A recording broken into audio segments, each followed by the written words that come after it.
فاعوذ باللہ من الشیطان الرجیم بسم اللہ الرحمن الرحیم قال اللہ تعالی فی الکتاب الحکیم ان الانسان خلق ہلوعا اذا مسہ الشر جزوعا واذا مسہ الخیر منوعا الا المصلین الذين هم على صلاتهم دائمون والذين في أموالهم حق معلوم للسائل والمحروم۔ سامعین گرامی، رب العالمین نے جب حضرت آدم علیہ السلام کو تخلیق کیا اور بنی نوع انسانیت کی بنیاد رکھی تو اللہ تعالیٰ نے اسے بنیادی طور پر دو طاقتیں عطا فرمائیں، ایک جسمانی طاقت اور ایک دماغی طاقت، اور اسی بنا پر انسان اشرف المخلوقات کہلاتا ہے کہ انسان کو اللہ تعالیٰ نے ایک سوچنے اور سمجھنے والا دماغ عطا کیا، اور دماغی طاقت جسے ہم نفسیاتی طاقت بھی کہتے ہیں، روحانی طاقت بھی کہتے ہیں، اخلاق کی طاقت بھی کہتے ہیں، ایمان کی طاقت بھی کہتے ہیں، یہ ساری طاقتیں رب العالمین نے پوری کائنات میں جس مخلوق کو عطا کی وہی مخلوق اشرف المخلوقات کہلاتی ہے، اور وہ مخلوق انسان کہلاتی ہے۔ جانوروں کو بھی دماغی صلاحیتیں عطا کی، لیکن بہت ہی تھوڑی۔ انسان کے مقابلے میں جانوروں کی صلاحیت کا کوئی موازنہ نہیں۔ جانوروں میں بھی دماغی صلاحیت ہے اور ان کے بھی کچھ جذبات اور احساسات ہیں، لیکن انسانوں کے جذبات اور احساسات اور انسان کی جو تخلیقی صلاحیتیں ہیں جانور ان کے نزدیک بھی نہیں آتے۔ پھر اللہ تعالیٰ نے انہی اخلاقی اور نفسیاتی اور روحانی اور دماغی طاقتوں میں سے ایک طاقت وہ طاقت ہے کہ جو طاقت جسے ہم کہتے ہیں رد عمل ظاہر کرنے کی طاقت، جواب دینے کی طاقت۔ اب رد عمل دینے کی طاقتیں بھی دو طاقتیں۔ پہلی رد عمل دینے کی طاقت جسمانی طاقت ہے، اور وہ اللہ تعالیٰ نے انسان کی جبلت میں اپنی رحمت سے وہ طاقتیں ڈالیں، اور اگر وہ طاقتیں ہم سب میں موجود نہ ہوتی تو ہم میں سے شاید کوئی بھی زندہ نہ رہ سکتا۔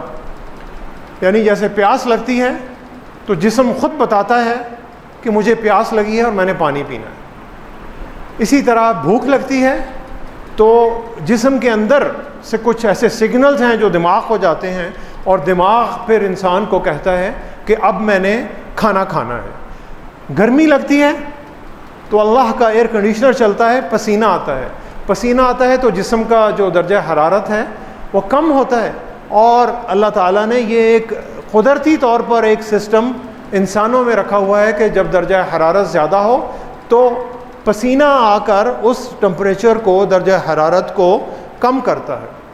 سردی میں اگر انتہائی سردی ہے تو جسم کہتے ہیں کانپتا ہے، سردی میں جسم کانپتا ہے، تو سردی میں جب جسم کانپتا ہے تو یہ بھی اللہ تعالیٰ کا ایک تھرموسٹیٹ ایک سسٹم ہے جو کام کرتا ہے، یعنی جسم کی جب حرکت ہوتی ہے تو اس حرکت سے جسم کا جو درجہ حرارت ہے وہ بڑھنا شروع ہوتا ہے، اور انسان جو ہے وہ سردی کا مقابلہ کرتا ہے۔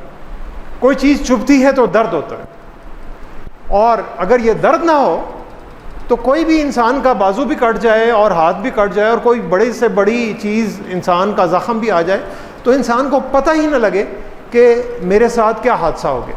تو یہ جو درد جسے ہم کہتے ہیں بہت تکلیف ہو رہی ہے، یہ تکلیف بھی در حقیقت ایک اللہ تعالیٰ کی نعمت ہے۔ بخار جب ہوتا ہے تو کوئی در حقیقت کوئی انفیکشن، جسم میں کوئی خرابی ہے تو بخار ہو رہا ہے، اور وہ بخار بتا رہا ہے کہ جسم میں کوئی چیز جو ہے وہ خراب ہو گئی ہے اور اس خراب چیز کو ٹھیک کرنا ہے۔ کوئی غلط چیز کھا لی ہے تو قے آ جاتی ہے اور پیٹ خراب ہو جاتا ہے، لیکن وہ خراب ہوا ہے وہ کسی چیز کے جانے سے، اور پھر ایک جو مدافعت کا اللہ تعالیٰ نے خود ایک سسٹم رکھا ہوا ہے رد عمل ظاہر کرنے کا، وہ سسٹم حرکت میں آ گیا اور پھر وہ چلتا ہے اور اس کے بعد وہ جسم کی وہ چیز جو ہے وہ ٹھیک ہو جاتی ہے۔ اور پھر دوسری طاقت جو اللہ تعالیٰ نے انسانوں کو دی رد عمل ظاہر کرنے کی، وہ دماغی، نفسیاتی اور اخلاقی طاقت ہے کہ جس سے ہم چیزوں کا رد عمل ظاہر کرتے ہیں، اور وہ رد عمل ہم اکثر دن میں کئی مرتبہ ظاہر کرتے ہیں۔ اور رد عمل یہ ہے کہ کسی شخص نے مجھے کوئی سخت بات کی تو میرے اندر کا وہ رد عمل، وہ جو حیوانی رد عمل اور شیطانی رد عمل فوراً حرکت میں آتا ہے، اور وہ مجھے کہتا ہے کہ یہ جو اب اس نے اینٹ ماری ہے تو تم نے اس کا جواب پتھر ہی سے دینا، اور اس نے بھی سخت بات کی ہے، تم بھی اس کے جواب میں کوئی بھی سخت بات کرو۔ اور یہ جو دماغی اور جو نفسیاتی چیزیں ہیں یہ نظر بھی نہیں آتی، اور جب یہ چیزیں نظر نہیں آتی تو ان کا سمجھنا اسی طرح مشکل ہو جاتا ہے، کیونکہ جسمانی چیزیں تو نظر آتی ہیں، ڈاکٹر کو بھی نظر آتی ہیں، اور اگر وہ ٹیسٹ کراتا ہے آپ کے ریڈیولوجی کے جو بھی ٹیسٹ ہیں ان ٹیسٹوں میں بھی چیزیں نظر آ جاتی ہیں، اور جب نظر آتی ہیں تو وہ سائنس کا جو علم ہے اسے استعمال کر کے ان چیزوں کو ٹھیک کر دیتا ہے۔ دماغی نفسیاتی چیزیں نظر نہیں آتی تو ان کا سمجھنا بہت مشکل ہے۔ قرآن مجید میں رب العالمین نے انسانی تخلیق کے بارے میں بہت ساری باتیں بار بار بتائیں۔ جسمانی تخلیق کے بارے میں بھی اللہ تعالیٰ نے ضرور بتایا، لیکن بہت زیادہ جس چیز کا علم اللہ تعالیٰ نے اپنی امت کو دیا وہ علم ہے نفسیاتی چیزوں کا، روحانی چیزوں کا، دماغی چیزوں کا، کہ جو نظر نہیں آتی، اور جو نظر نہیں آتی ان کا سمجھنا اسی طرح مشکل ہے۔ اور جو چیزیں پھر نظر نہیں آتی ان چیزوں پر قابو کیسے پا سکتے ہیں؟ ہر عمل کا ایک رد عمل ہے۔ انسان جب کسی بھی معاشرے میں رہتا ہے تو اس کے ساتھ جو جو حالات اور واقعات ہو رہے ہیں، ہر حالات اور واقعات پہ وہ اپنا رد عمل ظاہر کرتا ہے، اور اس رد عمل کو ہمارے کس طرح کنٹرول کرنا چاہیے تاکہ ہماری زندگی ایک پرامن اور ایک محبت اور پیار اور خوشیوں والی زندگی مسلمان معاشرے میں گزر سکے، اس کا کیا علاج ہے؟ سورہ معارج کی 29ویں پارے کی ایک بڑی مشہور سورت سورہ المعارج ہے، جس کی آیات 19 سے 35 تک اللہ تعالیٰ نے یہی انسانی کمزوری اور اس کا علاج بھی قلم بند کیا۔ کمزوری ایک ہی ہے اور علاج اللہ تعالیٰ نے اس کے 8 علاج بتائے، لیکن آج کا یہ جو خطبہ ہے اس خطبے میں ہم صرف 2 جو سب سے بڑے علاج ہیں بیماری، اور اس کے 2 جو سب سے بڑے علاج ہیں ان کے بارے میں ہم آج بات کریں گے۔ تو آیت نمبر 19 میں اللہ تعالیٰ کہتے ہیں ان الانسان خلق ہلوعا، کہ بے شک انسان ہلوعا پیدا کیا گیا۔ ہلوعا کا ترجمہ بہت ہی ایک اس کا ترجمہ ہو سکتے ہیں، کئی ترجمے اس کے ہیں۔ اس کا آسان ترجمہ یہ ہے کہ انسان بہت ہی بے صبرہ پیدا کیا گیا، یعنی انسان میں صبر نہیں، انسان میں کنٹرول نہیں ہے، اپنی ذات کے اوپر انسان کا کنٹرول نہیں ہے۔ ہم جب معاشرے میں رہتے ہیں تو ہمیں اکثر خواہش ہوتی ہے کہ ہم دوسروں کے اوپر اپنا جو کنٹرول ہے اسے پھیلانا شروع کریں۔ گھر میں والدین بچوں کو کنٹرول کرتے ہیں، دفتر میں جو آفیسرز ہیں وہ اپنے ماتحتوں کو کنٹرول کرنے کی کوشش کرتے ہیں، اسی طرح حکومت جو ہے وہ عوام کو کنٹرول کرنے کی کوشش کرتی ہے۔ اور اللہ تعالیٰ یہاں پر وہ ایسے کسی کنٹرول کی بات نہیں کر رہے، وہ ایک ایسے کنٹرول کی بات کر رہے ہیں کہ جو ایک بنیادی کنٹرول ہے، اور وہ کنٹرول انسان کا خود اس کی ذات کے اوپر کنٹرول ہے۔ اور جس شخص کا اپنی ذات کے اوپر کنٹرول نہیں ہے وہ کسی بھی دوسرے شخص کو شاید طاقت سے تو وقتی طور پر تو شاید کچھ کنٹرول کر سکے، لیکن لمبے عرصے کے لیے اسے کنٹرول نہیں کر سکتا اور اسے قابو میں کر کے اپنے زیر اثر نہیں کر سکتا۔ ان الانسان خلق ہلوعا، انسان بہت ہی بے صبرہ، ہلوعا چھوٹے دل والا، یعنی تھوڑ دلا، یعنی اس کا دل بڑا چھوٹا ہے، وہ اسے آپ بخیل بھی کہہ سکتے ہیں، اور فوراً وہ جوابی عمل دینے والا بنایا گیا۔ خلق، اللہ تعالیٰ نے اسے تخلیق کیا ہے، وہ اپنے آپ کو روک نہیں سکتا، اس کے بس میں ہی نہیں ہے کہ وہ اپنے آپ کو روک لے، اور وہ جب بھی کوئی اس پر بات کی جاتی ہے تو وہ اپنے آپ پر کنٹرول نہیں رکھ سکتا، بات سے جواب دے گا، اس سے زیادہ سخت بات کرے گا، بات نہیں کرے گا تو چہرے پر ناگواری کے تاثرات ہو جائیں گے جسے ہم باڈی لینگویج کہتے ہیں، دوسرے کو فوراً پتہ لگ جائے گا کہ یہ شخص اب غصے میں آ گیا ہے یا یہ شخص اب اپنے کنٹرول سے باہر نکل گیا۔ تو جب انسان اپنے کنٹرول سے باہر نکل گیا تو وہ پھر شیطان کے کنٹرول میں آ گیا، اور جب وہ شیطان کے کنٹرول میں آ گیا وہ انسانیت کی حد سے باہر نکل گیا، اور جب وہ انسانیت کی حد سے باہر نکل گیا تو وہ شیطان کا بندہ بن گیا، اور شیطان پھر اس سے کوئی بھی شیطانی کام، چھوٹے سے چھوٹا کام اور بڑے سے بڑا کام بھی کرا سکتے ہیں، اور اس میں غصے سے بھی اور خوشی سے بھی اور بھی جو جتنے ملے جلے جذبات ہیں، فخر کے جذبات، تکبر کے جذبات، انا کے جذبات، یہ سارے جذبات سے جب بھی انسان بے صبرا ہو جاتا ہے اور کسی بھی عمل کا فوراً رد عمل ظاہر کرتا ہے تو اسے ہلوعہ کہتے ہیں۔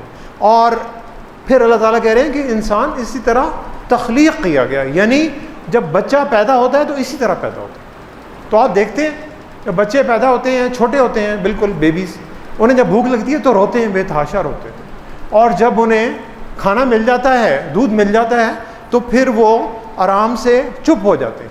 پھر جب وہ آہستہ آہستہ بڑے ہوتے ہیں تو وہ کھانے کے لیے روتے نہیں ہیں۔ کیوں؟ ان کا جو صبر کی جو ٹریننگ ہے، تربیت کے ساتھ ساتھ والدین کی تربیت، ماں اور باپ کی تربیت انہیں مل رہی ہے کہ بچوں تم نے صبر کرنا ہے اور رونا نہیں ہے، اور تم نے منہ سے کھانا مانگنا ہے۔ پھر جب اور بڑے ہو جاتے ہیں تو پھر بھوک لگ بھی رہی ہے تو کھانا نہیں مانگتے، کیونکہ انہیں پتہ ہے کہ انہیں وقت پر کھانا ملے گا۔ تو یہ تخلیق اسی طرح جس طرح انسان کمزور پیدا ہوا، پھر جب بڑا ہوتا ہے، جوان ہوتا ہے، پھر اس نے اپنی طاقت بڑھانی ہے، جسمانی طاقت بڑھانی ہے، پھر وہ ٹریننگ کرتا ہے، پھر وہ ورزش کرتا ہے، پھر اس نے اپنی امیونٹی یعنی یہ قوت مدافعت بڑھانی ہے تو وہ اچھی خوراک کھائے گا، ورزش کرے گا۔ تو اس طرح اس کی طاقت جو ہے وہ رفتہ رفتہ ڈیولپ ہو رہی ہے، آہستہ آہستہ بڑھ رہی ہے۔ بچپن میں بالکل کم تھی، اب آہستہ آہستہ وہ طاقت بڑھتی جا رہی ہے۔ اسی طرح جو صبر کی طاقت ہے، پیدا ہوا تو بالکل بے صبرا تھا، اور جب آہستہ آہستہ بڑا ہو گیا تو اگر وہ اس طاقت کو بڑھانے کی کوشش کر رہا ہے، اسے اگر احساس ہے کہ میں نے اپنی اس طاقت کو بڑھانا ہے تو پھر وہ اپنی اس طاقت کو بڑھا سکتا ہے، بالکل اسی طرح بچوں کی طرح کہ جس طرح بچوں کی طاقت جو ہے وہ آہستہ آہستہ بڑھتی ہے۔ مجھے یاد ہے ہم جب چھوٹے تھے تو والدہ مرحومہ یا والدین جب کسی مہمان کے گھر چھوٹے بچوں کو لے کے جا رہے تو گھر سے سارا کھانا کھلا کے لے کے جاتے تھے، پیٹ بھرے ہوتے تھے۔ اس لیے پیٹ بھرے ہیں کہ مہمان کے گھر جا کر کھانا مانگیں گے نہیں، اور کھانا آئے گا بھی تو کنٹرول سے بے شک تھوڑا سا کھانا کھائیں گے کہ والدین کو شرمندگی نہ ہو، شرمندگی کا احساس نہ ہو کہ بچے جو ہیں وہ بڑے بے صبرے ہیں۔ یہ جب ٹریننگ آہستہ آہستہ ملتی ہے تو پھر انسان اپنے اس صبر کو کنٹرول کرنا شروع کر دیتا ہے، اپنا جو نادیدہ پن ہے اس پن کو آہستہ آہستہ کنٹرول کرنا شروع کر دیتے ہیں۔ ہلوعہ کا ایک اور مطلب لالچ، کہ انسان اس کے پاس جو ہے وہ اس کی لالچ کر رہا ہے کہ جو نہیں ہے وہ میرے پاس آ جائے، اور جو میرے پاس ہے وہ مجھے اور زیادہ ہو کے مل جائے۔ یہ بھی ہلوعہ ہے۔ ہلوعہ کا ایک اور مطلب حرص ہے۔ حرص یہ بھی ہے کہ جو میرے پاس ہے وہ صرف میرے پاس ہی اور دوسرے کسی کے پاس بھی کچھ نہ ہو۔ یہ بھی حرص اور ایک حسد کی بھی ایک قسم ہے کہ جو لالچ میرے پاس ہے، دوسرے کے پاس بھی جو چیز ہے اس سے وہ چیز نکل جائے، اور اس کی بھی جو نعمتیں اللہ نے اسے دی ہیں وہ بھی نعمتیں جو ہیں وہ مل کر میرے پاس آ جائیں۔ اس کی ایک عام مثال، شادیوں میں جب ہم جاتے ہیں، جب کھانا کھلتا ہے تو لوگ بڑی تیزی سے بھاگتے ہیں کھانے کی ٹیبل کی طرف، اور پھر اپنی پلیٹیں جو ہیں وہ بڑی بڑی بھر لیتے ہیں، اور کھا بھی نہیں سکتے کیونکہ ظاہر ہے جگہ ہی اتنی نہیں ہوتی شکم میں، تو کھا کے پھر وہ اسی طرح ہی پلیٹیں بکھری پڑی ہیں اور اللہ کی جو نعمتیں ہیں وہ ضائع ہو رہی ہیں۔ یہ بھی ایک ہلوعہ ہے۔ کھانا تو مل ہی جائے گا، 2 منٹ بعد مل جائے گا، سڑک پر جا رہے ہیں تو بہت جلدی ہے، ہارن بھی دینے ہیں، کٹ بھی مارنے ہیں، موٹر سائیکل پہ، گاڑی پہ، دوسرے کو پیچھے چھوڑنا ہے، پھر آگے جا کے بیٹھ جانا ہے، فون نکال لینا ہے یا گپیں مارنی ہیں اور وقت ضائع کرنا ہے. یہ بھی حلوہ ہے. سڑکوں پر جتنی آپ کو بے صبری، مارکیٹوں میں ادھر ادھر قطاریں نہ بنانا، ایک دوسرے کو دھکا مار کے آگے نکلنا، اور بھائی کچھ بھی نہیں ہوگا، 30 سیکنڈ زیادہ ہو جائیں گے، کیا فرق پڑے گا؟ 1 منٹ لیٹ بھی ہو جاؤ گے تو کوئی فائر بریگیڈ کا کوئی انجن تو نہیں جا رہا، یا کوئی آگ بجھانے والی گاڑی نہیں جا رہی، یا کوئی ایمبولینس نہیں جا رہی، آپ کو کچھ بھی نہیں ہوگا. یہ بھی ایک حلوہ کی ایک مثال ہے. پھر حلوہ کی مثال یہ ہے کہ دوسرے کو کچھ نہ دیں. دوسرے کو کسی چیز کی ضرورت ہے، آپ کو اللہ نے بہت کچھ دیا ہے، آپ کے پاس اپنی ضرورت سے زائد بھی ہے، اور دوسرے کو کسی چیز کی ضرورت بھی ہے، آپ نے اسے کچھ نہیں دینا. میرے پاس ہی سارا کچھ ہونا چاہیے، چیزیں پڑی پڑی پرانی ہو جائیں، بیکار ہو جائیں، کسی کو نہیں دینی، اپنے پاس ہی رکھنی ہے. یہ بھی ایک حلوہ کی ایک مثال ہے. اور پھر اللہ نے اگلی 2 آیات میں اسی حلوہ کی اور تعریف کی کہ حلوہ کی جو ایکسپلینیشن ہے وہ کیا ہے؟ اذا مسہ الشر جزوعا. اب مفسرین نے جزوعا کو بھی حلوہ کا ہی حصہ قرار دیا. اذا مسہ الشر جزوعا، جب اسے تکلیف ملتی ہے بڑا روتا پیٹتا ہے، شور شرابہ مچاتا ہے، کمپلین کرتا ہے، بڑی شکایات کرتا ہے، میں مر گیا، میں لٹ گیا، میں برباد ہو گیا، میں یہ ہو گیا، میرا تو مستقبل ہی کوئی نہیں ہے، میرے ساتھ تو ہمیشہ ہی ایسا ہوتا آ رہا ہے اور ہمیشہ ہی میرے ساتھ ایسا ہوتا رہے گا، میں تو شاید پیدا ہی بدقسمت ہوا ہوں، محنت تو کرنے کا کوئی فائدہ ہی نہیں. اور اس طرح کی وہ مایوسی کی باتیں کرتا ہے، روتا پیٹتا ہے، ماتم کرتا ہے. اور جب وہ یہ ساری باتیں کرتا ہے تو شیطان کے پوری طرح زیر اثر آ جاتا ہے. اذا مسہ الشر جزوعا. اور پھر اس کا الٹ اللہ نے بتایا وَإِذَا مَسَّهُ الْخَيْرُ مَنُوعًا. جب اسے کوئی خوشحالی ملتی ہے، جب اسے کوئی خیر ملتی ہے، جب اسے کوئی کامیابی ملتی ہے تو منوع بخیل بن جاتا ہے، کنجوس بن جاتا ہے، ہر چیز کو روک کر رکھنے والا بن جاتا ہے. مجھے تو یہ رتبہ مل گیا، مال مل گیا، دولت مل گئی، شہرت مل گئی، کسی اور کو نہ ملے، جو دوسرے کو ملی ہوئی ہے وہ بھی میرے پاس ہی آ جائے. میں ہوں تو میرے ساتھ ہی یہ دنیا ہے، میرے ساتھ ہی یہ ملک ہے، میرے ساتھ ہی یہ حکومت ہے. میں اگر نہیں ہوا یا مجھے حکومت نہ ملی یا مجھے یہ نہیں ملا تو خدا نخواستہ اس ملک کے ٹکڑے ٹکڑے ہو جائیں گے اور غلامی میں چلے جائیں گے. اور اس قسم کی بہت ساری چیزیں ہم ان لوگوں سے ملتے ہیں، ان لوگوں پر جن پر اللہ تعالیٰ نے بہت بڑے انعام اور اکرام نازل کیے ہوئے ہیں. انہیں اللہ نے بڑی دولت بھی دی ہوئی ہے، بڑی شہرت بھی دی ہوئی ہے، بڑا رتبہ بھی دیا ہوا ہے، لیکن جب انہیں بڑی عزت، بڑی دولت، بڑی شہرت ملتی ہے تو وہ منوعہ، وہ بخیل بننا شروع ہو جاتے ہیں. عام مثال، میں نے ریڑھی لگائی ہے، میرے ساتھ والا ایک اور ریڑھی لگا کر آ گیا. میں نے ٹھیلا لگایا ہے، ایک اور ٹھیلے والا آ گیا. میرا گاہک جو ہے اس کی طرف چلا جائے گا. میں نے دکان کھولی ہے، ساتھ والوں نے بھی دکان کھول لی ہے، میرا گاہک جو ہے وہ اس کی طرف چلا جائے گا.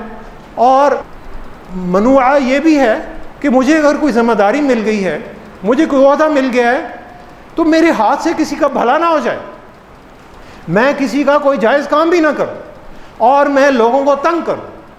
اور جو بچپن میں یا کسی مقام پر میرے ساتھ کوئی محرومیاں تھیں، ان محرومیوں کا میں ان سب عوام الناس سے بدلہ لوں کہ ان محرومیوں کا بدلہ اب میرے ہاتھ میں چھوٹا سا اقتدار، چھوٹی سی میرے قلم میں ایک طاقت آ گئی ہے. چاہے وہ کسی ادارے کا ایک چھوٹا سا ہی کوئی آفیسر ہے، چاہے وہ کوئی بڑا جج ہے، کہ میرے پاس ایک اگر چھوٹی سی کوئی ذمہ داری بھی آ گئی ہے اور جس ذمہ داری پوری کرنے کی مجھے تنخواہ بھی مل رہی.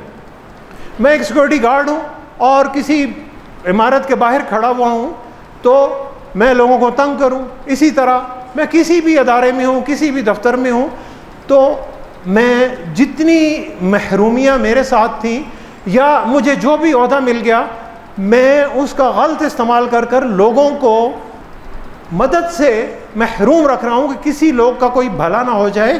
یہ بھی منوعہ ہے. کسی کا کام نہیں کر سکتے تو بھائی مسکرا کر ہی بات کر لیں، اس میں تو کوئی پیسے نہیں لگتے، اس میں تو کوئی طاقت بھی خرچ نہیں ہوتی. پیارے نبی صلی اللہ علیہ وسلم نے فرمایا تبسمک فی وجہ اخیک لقد صدقہ، کہ تم اگر صدقہ نہیں کر سکتے، اتنا دل نہیں ہے کہ کسی کو 100 روپیہ یا 10 روپے دے دو، تو مسکرا کر کسی سے بات ہی کر لو. یہ مسکرا کر کسی سے بات کرنا بھی صدقہ ہے. کسی کا مسئلہ حل نہیں کر سکتے تو کسی سے مسکرا کر بات ہی کر لو. اور پھر سامعین گرامی، یہ ساری چیزیں ملا کر ہمارا جو تکبر اور انا اور جو ہماری ضد ہے اس کا لیول بڑھتا چلا جاتا ہے. جتنی کامیابی ملتی چلی گئی، جتنی خیر ملتی چلی گئی، منوعہ کا بھی جو مقام ہے اتنا ہی بڑھتا چلا گیا. حالانکہ در حقیقت اس کے الٹ ہونا چاہیے، کیونکہ کامیابی بھی اللہ کے ہاں سے ہی آئی ہوئی ہے. اور جس طرح اللہ نے یہ کامیابی دی ہے، اللہ تعالیٰ وہ کامیابی لے بھی سکتے ہیں. اور اس کا تماشا بھی ہم اپنی زندگی میں روز دیکھتے ہیں، ہر سال بعد 6 مہینے بعد، کہ کچھ لوگ صاحب اقتدار ہوتے ہیں، وہ بڑے کر و فر میں ہوتے ہیں، پھر وہ جب اپوزیشن میں آ جاتے ہیں تو پھر ان کی ساری جو انا اور تکبر چلا جاتا ہے. پھر 2-3 سال بعد یہی سائیکل دوبارہ رپیٹ ہوتا ہے. لیکن ہم لوگوں کو یہ سمجھ نہیں آتی کہ جب آپ اقتدار میں ہیں تو انسان عاجزی اور انکساری سے کام لے اور اس سنت نبوی صلی اللہ علیہ وسلم سے کام لے کہ جس کا پیارے نبی صلی اللہ علیہ وسلم نے حکم دیا تھا. اور پیارے نبی صلی اللہ علیہ وسلم نے فرمایا کہ انسان کی سب سے بری صفت بخل، کنجوسی، سب سے بری صفت. پیارے نبی صلی اللہ علیہ وسلم نے فرمایا وہ بخل ہے، کنجوسی. یعنی جو میرے پاس ہے وہ میں دوسرے کو نہ دوں، عزت نہ دوں کسی کو، کسی کا کام نہ کروں، کسی کو مالی مدد نہ کروں، کسی کی کوئی اخلاقی مدد نہ کروں. اپنی صلاحیتوں سے اگر اللہ نے علم دیا کسی کو علم نہ دوں. میرے ہاتھ سے کسی کو وہ خیر مل سکتی ہے تو وہ خیر نہ دوں. یہ سب بخل ہے. حالانکہ یہ بھی ہمیں پتہ ہے کہ جب ہم اللہ کی راہ میں خرچ کرتے ہیں تو اللہ تعالیٰ در حقیقت اس مال کو گھٹاتے نہیں، اس مال کو 7 گنا سے لے کر 700 گنا تک بڑھا کر اللہ تعالیٰ دوبارہ اسی دنیا میں بڑی جلدی ہی واپس کرتے ہیں. اور اسی طرح اگر علم میرے پاس ہے تو میں نے کسی کو علم دے دیا تو اگر پیسہ دیا تو میرے تو پیسے میں شاید کوئی کمی ہوگی، لیکن اگر کسی کو کوئی ہنر سکھا دیا، کوئی اچھی بات سکھا دی، کوئی علم کی بات سکھا دی تو میرے علم میں تو کوئی کمی نہیں ہوئی اور دوسرے کے علم میں بھی اضافہ ہو گیا. تو اس سے اچھی بات اور اس میں کیا ہو سکتی ہے کہ آپ جب کسی کو علم دیتے ہیں اور کسی کی صلاحیتوں میں اضافہ کرتے ہیں تو آپ کی صلاحیتیں جو ہیں وہ اور نکھر کر آتی ہیں. اب سامعین گرامی، ہلوعہ، جزوعہ، منوع، یعنی بے صبرہ، چھوٹا دل، لالچ اور خود غرضی اور کنجوسی اور بخل اور شور شرابہ کرنا اور تکلیف اور رونا پیٹنا، اس کا علاج کیا ہے؟ اللہ تعالیٰ نے آیت نمبر 22 سے لے کر 34 تک سورہ معارج میں یہ 8 علاج بتائے. 2 علاج میں صرف آج کے اس خطبے میں آپ کے سامنے رکھ رہا ہوں. سب سے پہلا علاج الا المصلین. اللہ تعالیٰ کہہ رہے ہیں کہ وہ لوگ چھوٹے دل والے بھی نہیں ہوتے، وہ لوگ کنجوس بھی نہیں ہوتے، وہ لوگ بے صبرے بھی نہیں ہوتے، وہ لوگ انہیں اپنے آپ پر بہت زیادہ کنٹرول ہوتا ہے. وہ لوگ جو نمازوں کو قائم کرتے ہیں، جو نماز پڑھتے ہیں. الا المصلین الذین هم علی صلاتہم دائمون. وہ لوگ جو اپنی نمازوں کی پابندی کرتے ہیں، وہ لوگ اپنی نمازوں کے ذریعے ان چیزوں سے دور رہتے. ان الانسان خلق ہلوعا. انسان بے صبرہ پیدا کیا گیا.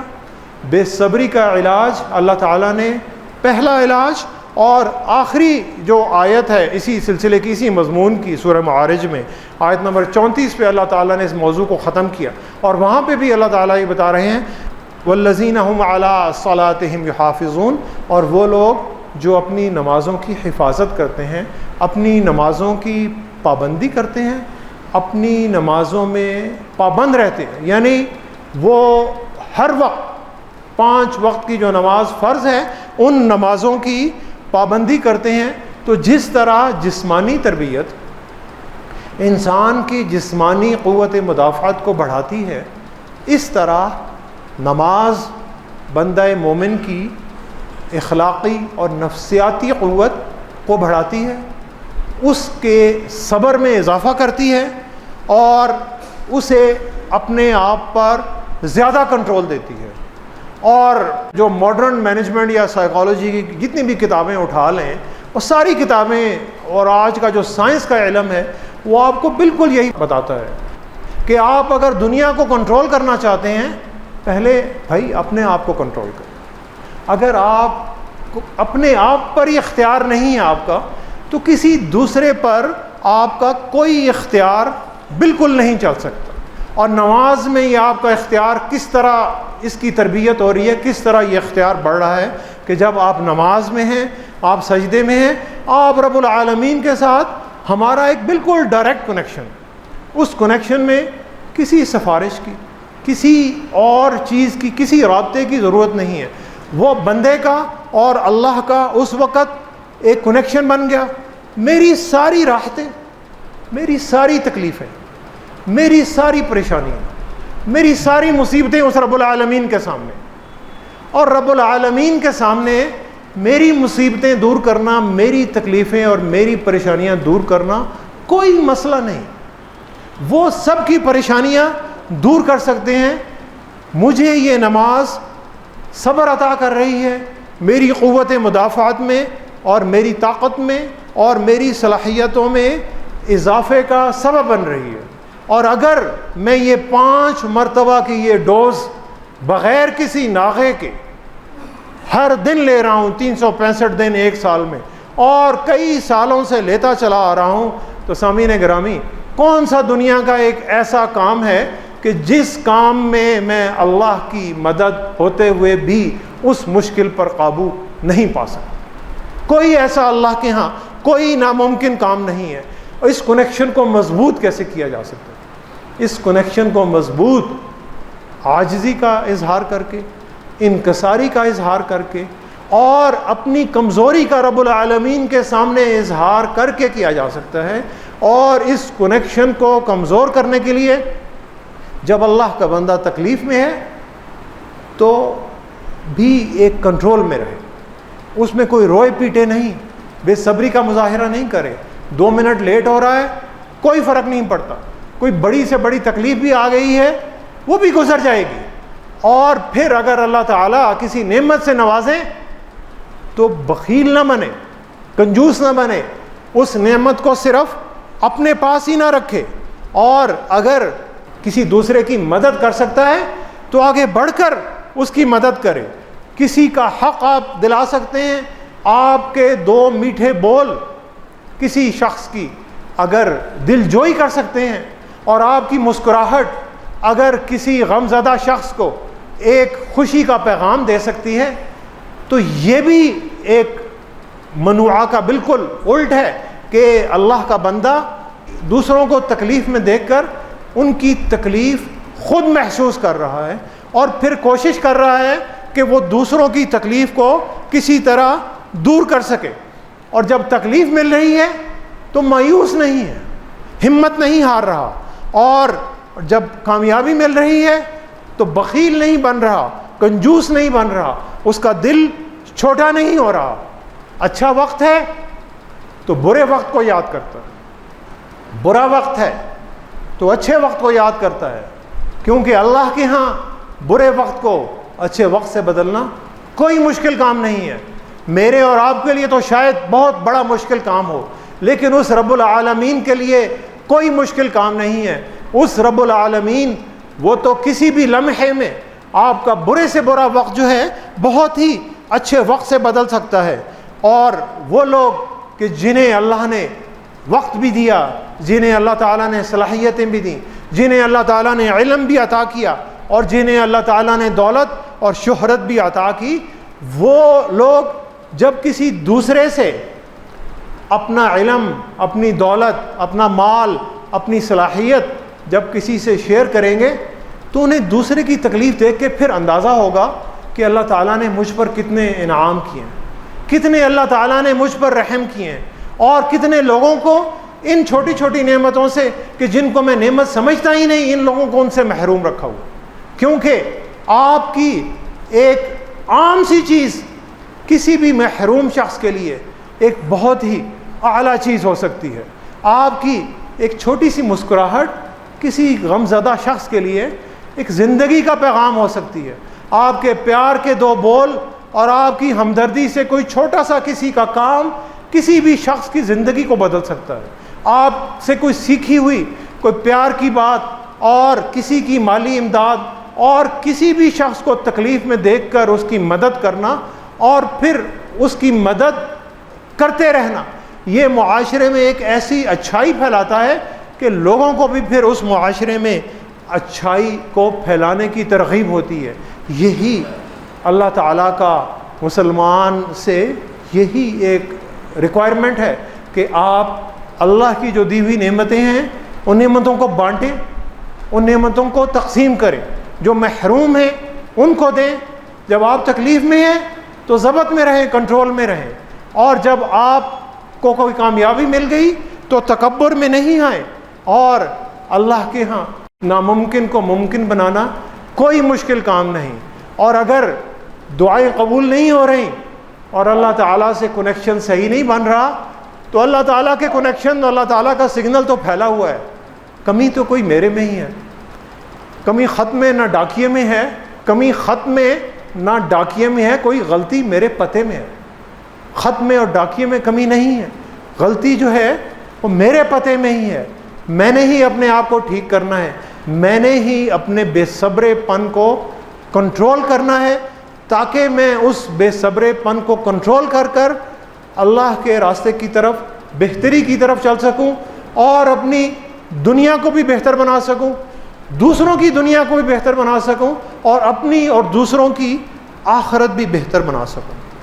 سامعین گرامی، دعا کریں کہ اللہ تعالی ہمیں اپنی اپنی نمازوں کی حفاظت کرنے کی توفیق عطا فرمائے۔ اللہ تعالی ہماری نمازوں کو ہمارے صبر اور ہمارے شکر میں اضافے کا ذریعہ بنائیں، اور اللہ تعالی ہمیں اپنے مال سے، اپنے وقت سے اور اپنی صلاحیتوں سے سب دوسرے لوگوں کی مدد کرنے کی توفیق عطا فرمائے۔ صدق اللہ العلی العظیم ونفعنی وإياكم بآياته والذكر الحكيم إنه تعالى جواد كريم ملك برء رؤوف رحيم۔